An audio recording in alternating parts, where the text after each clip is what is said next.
एक नंबर. नमस्कार. आज आम्ही बनवतो गोडाचे घावणे. तुम्हाला दाखवतो कसे बनवायचे ते.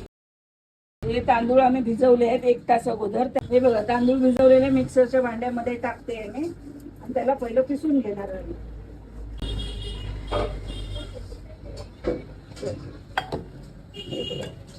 तांदूळ घेतले, त्याच्यात थोडं मिक्सरला डायरेक्ट तांदूळ फिरणार नाही. मग पाणी घातलं, पाणी घालून पिसून घ्यायचं आणि ह्याचं असं झाकण लावते मिक्सरचं. झाकण लावलं. आता मिक्सरला आम्ही तांदूळ पिसून घेतो.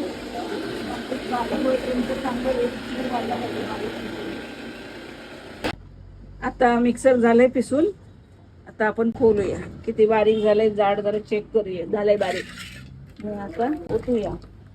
त्याच्यात चवीनुसार नुसतं खाली थोडं मीठ टाकूया. आणि किती घट्ट पाहिजे किती पातळ पाहिजे ते आपण पाणी ओतूया. पाणी ओतलंय आणि वाटीने चेक करूया किती पातळ आहे. बरोबर झालंय, पिसलंय, व्यवस्थित आहे.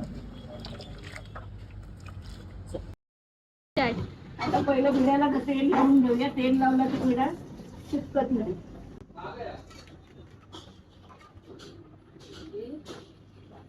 असं भिड्यावर तांदळाचं पाणी मिक्सरला फिरवलेलं सोडून द्यायचं आणि थोडा वेळ झाकण मारायचं. म्हणजे झाकण मारला की ते वारडे होत नाही.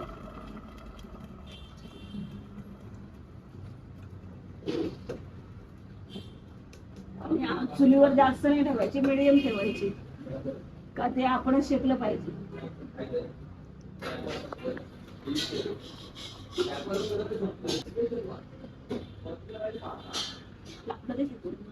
गुळ आणि खोबरं आता हे मिक्स करून घ्यायचं. गोडाचे घावणे काढतो सोडा आपण, ते घावण्यावरती सोडायचं. मिक्स झालं. गुळ, खोबरं आणि इलायची टाकायची. झालं मिक्स. हे घावणं झालंय आपलं. चेक करू झाला की नाही. चमचा घालून हलक्या हातीने बघायचं आपण निघतो की नाही. निघाला त्याच्यावर आपण थोडस हे गुळ आणि खोबरं मिक्स केलेलं असं सोडायचं. खायला छान टेस्टी लागतं आणि मुलांना खूप आवडतं असं केलेलं खायला. आता ह्याला एका साईडून असं मोडून घ्यायचं. मोडला की परत त्याला एका साईडून तेल लावायचं. मग हे आपण किती पाकाचे घावणे बनवायचे ते बनवू शकतो आपण.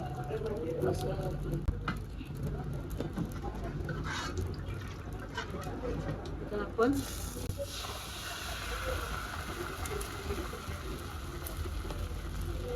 बोलले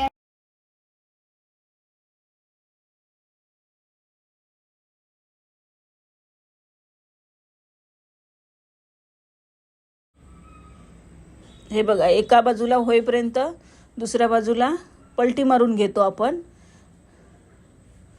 पलटी मारून घेतो तर तोपर्यंत तेल लावून त्याला परत थोडंसं हे पीठ तांदळाचं भिजवलेलं म्हणजे पिसलेलं ते टाकायचं. असं घातलं तोपर्यंत थोडा चूर्ण टाकून घेतलं.